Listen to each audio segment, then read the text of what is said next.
This is Carlos Cousins, and the following history and social studies passage question is asking for the purpose of a paragraph, in this case a body paragraph. So what we want to do is look at the topic sentence and how it backs up the thesis of the passage. So I've gone ahead and skipped paragraph 2 here so that we can go back and look at the thesis and then look at what the third paragraph needs to do in order to provide evidence for it.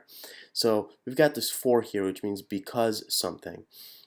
In this case, we're talking about, um, indeed, this was the greatest movement yet known in history, the unification of the Greeks against the Peloponnesians. Why? Because though the events of remote antiquity, and even those that more immediately preceded the war, couldn't be clearly ascertained, the evidence points to the conclusion that Greek civilization was not unified, either in war or in other matters. So we want something that means that proves that they're not unified, and everything in the passage needs to serve that purpose to back up that thesis.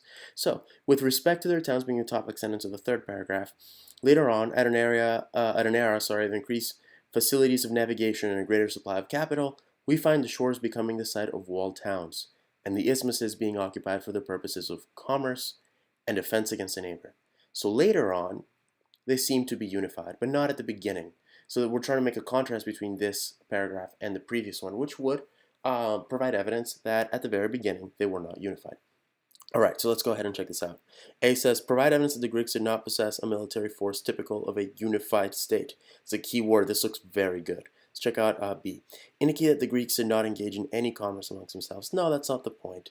In fact, there's commerce being mentioned here, and we don't say in the previous paragraph that no commerce existed. Explain the importance of pirate activity in unifying the Greek city-states. That might be some of it, but the point is simply that at the very beginning there was not a force typical of a unified states. To point out just how ancient the oldest Greek settlements truly were, that's not the point. But that helped with this problem, and happy prepping.